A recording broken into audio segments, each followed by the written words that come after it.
अस्सलामुअलैकुम dear students, आज हम लोगों ने बिल्स ऑफ एक्सचेंज का प्रॉब्लम नंबर 6 जो सा है ये अटेम्प्ट करना है। राइट, अब इस देखें, इस क्वेश्चन में इन्फॉर्म क्या कर रहा है। कह रहा है जी 1 जनवरी 2005 पे शाहिद ने जाहिद को 15,000 रुपीज़ की चीज़ें जो सी हैं वो सेल की हैं। तो अब चीज़ों को सेल करने वाला कौन है? शाहिद। और परचेज करने वाला कौन है? जाहिद। तो शाहिद बनेगा ड्रॉर इस क्वेश्चन में और जाहिद बनेगा ड्रॉई। तो यहाँ आ जाएगा जर्नल ऑफ शाहिद और इधर आ जाएगा journal of Zahid. Right, drawer और ड्रॉई। अब कह रहा है इसके अगेंस्ट ना उसने 4 मंथ्स का बिल ड्रॉ जो है वो कर दिया है। जाहिद ने इस बिल को एक्सेप्ट किया और शाहिद को वापस कर दिया। तो यहाँ तक 2 स्टेप हुए क्वेश्चन के। फिर साथ ही मेंशन कर रहा है शाहिद ने इस बिल को बैंक से डिस्काउंट करवा लिया 15% पर एनम के हिसाब से। तो ये तीसरा स्टेप हो गया, केस के हवाले से इंटीमेट किया जिसमें उसने बताया कि ये बिल डिस्काउंट हुआ है। राइट, तो पहले हम अपने इन 3 स्टेप्स को रिकॉर्ड करते हैं, फिर आगे चलते हैं। तो अब ओवरऑल बिल ऑफ एक्सचेंज में जब हम क्वेश्चन को अटेम्प्ट करेंगे तो कितने स्टेप होंगे बेटे? टोटल 4 स्टेप्स होते हैं। पहला स्टेप सेल एंड परचेज, दूसरा स्टेप इस सेल परचेज के अगेंस्ट बिल को ड्रॉ और एक्सेप्ट किया जाएगा, और थर्ड स्टेप में हम बताएंगे कि केस कौन सा था, रिटेन हुआ, डिस्काउंट हुआ, एंडोर्स हुआ या बैंक फॉर कलेक्शन के लिए गया। और फोर्थ स्टेप में बताएंगे कि ड्रॉई ने ड्यू डेट पे आके बिल की अदायगी की है या नहीं की है। अगर उसने ड्यू डेट पे बिल के पैसे दे दिए हैं तो बिल ऑनर, नहीं दिए हैं तो बिल डिसऑनर। तो लें बेटे स्टार्ट लेते हैं। यहाँ लिखेंगे जर्नल ऑफ शाहिद ड्रॉर हो गया और जर्नल ऑफ जाहिद ड्रॉई हो गया। राइट, तो 4 स्टेप्स में से पहला स्टेप सेल एंड परचेज। तो अब शाहिद ने चूंकि चीज़ों को सेल किया है इसलिए ये अपनी बुक में सेल्स अकाउंट को क्रेडिट करेगा। जाहिद ने इन चीज़ों को खरीदा है तो ये 1 जनवरी को अपनी बुक में परचेज अकाउंट को डेबिट करेगा। जिसने चीज़ें सेल की हैं उसने सेल को क्रेडिट कर लिया, जिसने चीज़ें परचेज की हैं उसने अपनी बुक में परचेज को डेबिट कर लिया। अब शाहिद के पास डेबिट वाला टाइटल नहीं है और जाहिद के पास क्रेडिट वाला टाइटल नहीं है, तो ये क्या करेंगे? एक दूसरे को डेबिट क्रेडिट कर लेंगे। तो शाहिद अपनी बुक में जाहिद को डेबिट करेगा और जाहिद अपनी बुक में शाहिद को क्रेडिट कर लेगा। कितने से? 15,000 से। तो ये हमारा पहला स्टेप सेल एंड परचेज जो है वो हो गया रिकॉर्ड। अब आते हैं हम अपने सेकंड स्टेप की तरफ। इस सेल परचेज के अगेंस्ट हम बिल को ड्रॉ और एक्सेप्ट करेंगे। राइट, तो 15,000 रुपीज़ का सिर्फ एक ही बिल जो है वो ड्रॉ और एक्सेप्ट हुआ है।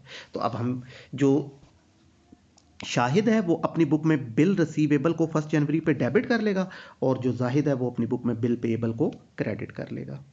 ठीक है, मेन थीम कि इसके लिए वो बिल रिसीवेबल है इसलिए ये अपनी बुक में बिल रिसीवेबल को डेबिट करेगा, इसके लिए वो बिल पेएबल है तो ये अपनी बुक में बिल पेएबल को क्रेडिट करेगा। अगेन एक के पास क्रेडिट टाइटल नहीं है और दूसरे के पास डेबिट टाइटल नहीं है, तो ये क्या करेंगे? एक दूसरे को डेबिट क्रेडिट कर लेंगे। तो शाहिद अपनी बुक में क्रेडिट करेगा जाहिद को और जाहिद अपनी बुक में डेबिट करेगा शाहिद को। कितने से? 15,000 से। तो बिल रिसीवेबल टू जाहिद 15,000 और शाहिद टू बिल पेबल 15,000। ये हमारा सेकंड स्टेप रिकॉर्ड हो गया। अब जो हमारा थर्ड स्टेप है उसमें हमने अपने केस के हवाले से इंटीमेट करना है कि ये जो सेकंड स्टेप में ड्रॉर ने 15,000 रुपीज़ का बिल ड्रॉ किया था, क्या इसने इसको कहीं पे ट्रांसफ़र किया है केस के हवाले से?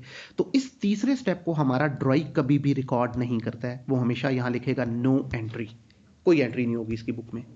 इस स्टेप को सिर्फ ड्रॉर ने रिकॉर्ड करना है और वो क्या करेगा? बिल रिसीवेबल को करेगा क्रेडिट और डेबिट किसको कर देगा? जिस चीज़ का केस है। तो इसको कौन सा केस है? डिस्काउंटिंग। तो इसलिए एंट्री हो जाएगी bank account debit, discount account debit और bill receivable account credit. Right, अब अमाउंट कैसे आएगी? आप देखिए उसने कहा कि इस बिल को उसने कितने परसेंट के हिसाब से डिस्काउंट करवाया है? उसने डिस्काउंट करवाया है इसको 15% के हिसाब से। तो अब यहाँ लिखेंगे हम लोग बेटे 15,000 का बिल था, इसका कितने परसेंट डिस्काउंट है हम लोगों के पास? 15%। ठीक है, तो 15/100 डिस्काउंट हो गया।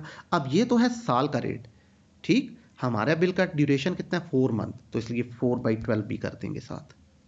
ठीक है, तो अब यहाँ पे आ जाएगा हम लोगों के पास कितना?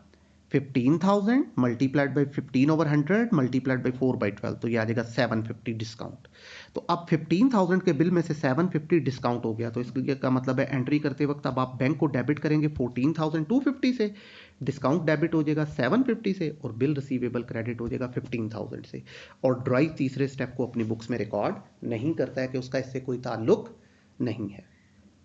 अब आते हैं हम लोग अपने फोर्थ स्टेप की तरफ। तो जो फोर्थ स्टेप है उसमें हमने ये बताना है कि ड्रॉई ने ये जो सेकंड स्टेप में बिल को साइन किया था, बिल पेबल को, ठीक है, क्या ड्यू डेट पे आके इसने इस बिल के पैसे अदा किए हैं या नहीं किए हैं। अगर पैसे दे दिए हैं तो बिल ऑनर हुआ है, नहीं दिए हैं तो बिल डिसऑनर हुआ है।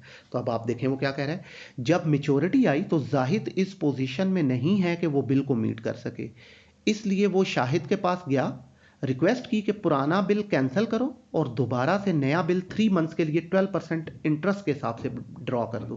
कह रहा है Shahid agree to the proposal, Shahid ने इस बात को मान लिया। इसका मतलब है ड्राई ने ड्यू डेट पे बिल की अदायगी नहीं की है, बिल को डिसऑनर करना है हमने, ठीक है ना। तो अब क्या करेंगे, ड्राई ड्यू डेट पे बिल के पैसे दे चाहे ना दे, वो हमेशा अपनी बुक में बिल पेएबल को डेबिट करेगा। अब अगर पैसे दिए तो क्रेडिट करें कैश को, नहीं दिए तो क्रेडिट करें शाहिद को, ड्रॉर है जो कि, ठीक है। तो अब इस वक्त उसने पैसे अदा नहीं किए इसलिए शाहिद क्रेडिट हो जाएगा। तो एंट्री हो जाएगी bill payable account debit, Shahid credit 15,000, ठीक। अब ड्रॉर क्या करेगा डिसऑनर की सिचुएशन में, ड्रॉर डिसऑनर की सिचुएशन में लाजमी तौर पे एंट्री करता है और वो क्या करता है, हमेशा अपनी बुक में ड्राई जाहिद को डेबिट करेगा, ठीक है। तो जाहिद हो जाएगा डेबिट, और क्रेडिट किसे करेगा, बिल के होल्डर को, ठीक। तो बिल कहाँ था, बिल को डिस्काउंट करवा लिया था, तो इस वक्त बिल बैंक के पास है इसलिए क्रेडिट में बैंक आ जाएगा। तो एंट्री हो जाएगी जाहिद टू बैंक 15,000 से, ठीक है। तो ये हमारा बिल हो गया डिसऑनर ड्यू डेट पे। तो अब ड्यू डेट बनी क्या थी, 1 जनवरी पे ये बिल हमारा कितने मंथ के लिए बना था, 4 मंथ के लिए। तो फरवरी 1, मार्च 1, अप्रैल 1 और मई 1, इसके 4 महीने पूरे हो गए। 3 दिन एक्स्ट्रा देके इसकी ड्यू डेट जो बनेगी वो मई 4 बनेगी, ठीक है। अब इस बिल को डिसऑनर करने के अगेंस्ट अब क्या हुआ है, वो कह रहा है 12% इंटरेस्ट के साथ दोबारा से नया बिल बनाना है, ठीक। तो इसका मतलब है ये जो इंटरेस्ट है ये एक हमारे पास नई चीज आ रही है। तो अब जब ड्राई ड्यू डेट पे पैसे नहीं देगा तो ड्रॉर उस पर दोबारा बिल तो बना देगा लेकिन एक्स्ट्रा पैसे लेगा, उसको नाम दिया जाएगा इंटरेस्ट। तो वो इंटरेस्ट ड्राई ने पे करना है, ठीक है, और ड्रॉर ने रिसीव करना है। तो जिसने पे करना है उसके लिए इंटरेस्ट एक्सपेंस होगा और जिसने इंटरेस्ट को रिसीव करना है उसके लिए इंटरेस्ट इनकम होगा। तो अब ड्राई के लिए एक्सपेंस है इसलिए ड्राई अपनी बुक में एंट्री करते वक्त इंटरेस्ट को डेबिट कर देगा, और वही इंटरेस्ट ड्रॉर के लिए इनकम बनेगा तो वो अपनी बुक में इंटरेस्ट को क्रेडिट कर देगा। ड्राई की बुक में इंटरेस्ट डेबिट एक्सपेंस के तौर पे और ड्रॉर की बुक में इंटरेस्ट क्रेडिट इनकम के तौर पे। अब अगेन एक के पास डेबिट टाइटल नहीं है, दूसरे के पास क्रेडिट टाइटल नहीं है, तो ये एक दूसरे को डेबिट क्रेडिट कर देंगे। अब इंटरेस्ट की अमाउंट कैसे आएगी ये आप उसको कैलकुलेट करेंगे बाकायदा। हम तो देखें कितने का बिल था, 15,000 का, इसका कितने परसेंट अब आप लोगों का इंटरेस्ट बन रहा है, वो कह रहा है 12% इंटरेस्ट के साथ बनाना है। तो 15,000 मल्टीप्लाइड बाई 12 डिवाइडेड बाई 100, ये आएगा इंटरेस्ट का सालाना रेट, ठीक है, ये साल का रेट है। तो हमारा ड्यूरेशन कितना है, दोबारा जो बिल बनना है वो 3 मंथ्स का है इसलिए 3/12 भी करेंगे तो ये आ जाएगा 450 रुपीज़। तो हमारा जो इंटरेस्ट है वो 450 रुपीज़ से रिकॉर्ड हो जाएगा ये। तो अब ये दोनों पार्टीज अपनी बुक में इंटरेस्ट को 450 रुपीज़ से रिकॉर्ड कर लेंगी। तो जाहिद टू इंटरेस्ट 450 और इंटरेस्ट टू शाहिद 450 मई 4 पे। अब हम लोगों ने क्या करना है, बिल को ड्रॉ और एक्सेप्ट कर लेना है। तो अब देखें बिल का ड्रॉ और एक्सेप्ट होना दूसरा स्टेप होता है। तो अब डिसऑनर होने के बाद जब दोबारा बिल बनेगा तो हमारा क्वेश्चन दूसरे स्टेप से फिर स्टार्ट हो जाएगा। तो अब हम देखेंगे कि ये बिल ड्रॉ और एक्सेप्ट होने के बाद कहाँ गया और फिर इसके साथ इसकी ड्यू डेट पे क्या हुआ। तो पहले बार बिल को ड्रॉ करते हैं। तो शाहिद के लिए ये बिल रिसीवेबल है, ये अपनी बुक में बिल रिसीवेबल को डेबिट करेगा। जाहिद के लिए बिल पेएबल है, ये अपनी बुक में बिल पेएबल को क्रेडिट करेगा। अब अगेन ये एक दूसरे को डेबिट क्रेडिट कर लेंगे। अमाउंट कितनी आ जाएगी, 15,000 जो हैं ये बिल के पैसे थे और 450 इंटरेस्ट का था, तो मिला के 15,000 और 450 टोटल कितना हो जाएगा 15,450। तो नया बिल 15,450 से बन जाएगा। तो ये करेगा बिल रिसीवेबल टू जाहिद 15,450 और ये करेगा शाहिद टू बिल पेएबल 15,450। अब बिल का ड्रॉ और एक्सेप्ट होना ये सेकंड स्टेप है। अब हमने बताना है कि ये वाला बिल ड्रॉ और एक्सेप्ट होने के बाद कहाँ गया और इसके साथ इसकी ड्यू डेट पे क्या हुआ, ड्रॉई ने पैसे दिए या नहीं दिए, ठीक। तो अब देखें क्या इन्फॉर्म कर रहा है, वो कह रहा है on the due date of the new bill Zahid honoured his acceptance, ठीक। ड्रॉ और एक्सेप्ट होने के बाद ये कहाँ गया नहीं मेंशन कर रहा, डायरेक्ट जा रहा है ड्यू डेट पे, ठीक। इसका मतलब है बिल ड्रॉ और एक्सेप्ट होने के बाद कहाँ गया, कहीं नहीं गया, रिटेन किया है।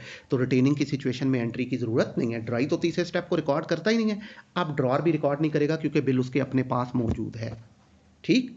अब चौथे स्टेप में बताना है कि बिल ड्यू डेट पे ऑनर हुआ या डिसऑनर। तो उसने बताया ड्यू डेट पे बिल ऑनर हो गया। तो अब ये मई 4 पे ड्रॉ हुआ था 3 मंथ्स के लिए, जून 4, जुलाई 4 और अगस्त 4 पे इसके 3 महीने पूरे हो गए। 3 दिन एक्स्ट्रा दें तो अगस्त 7 इसकी ड्यू डेट आएगी। तो अब ड्राई ड्यू डेट पे पैसे दे चाहे ना दे ये डेबिट करेगा बिल पेएबल अकाउंट को। अब पैसे चूंकि दे दिए इसलिए क्रेडिट करेगा ये कैश को, तो एंट्री हो जाएगी इसकी बुक में, bill payable account debit to cash account credit with ₹15,450। अब ड्रॉर ऑनर की सिचुएशन में अगस्त 7 पे क्या एंट्री पास करेगा? ऑनर की सिचुएशन में ड्रॉर ये देखेगा कि बिल उसके पास है या नहीं है। अगर बिल उसके पास है तो एंट्री हो जाएगी कैश टू बिल रिसीवेबल, और अगर बिल इसके पास नहीं है तो फिर इसे एंट्री करने की जरूरत नहीं है। तो बिल कहां है? ये इसके अपने पास है। देखें वो जो डिस्काउंट हुआ था वो 15,450 वाला बिल पहला वाला था जो डिसऑनर होकर खत्म हो चुका था। अब ये जो दोबारा बना था बिल 4 मई को, ये ड्रॉर एक्सेप्ट होने के बाद कहीं नहीं गया था, ये इसके पास है। इसका मतलब है ये पैसे वसूल करेगा, तो एंट्री करेगा कैश अकाउंट डेबिट और bill receivable account credit with ₹15,450। तो ये था बेटे हमारा क्वेश्चन नंबर 6 जो कंप्लीट हुआ। ठीक है।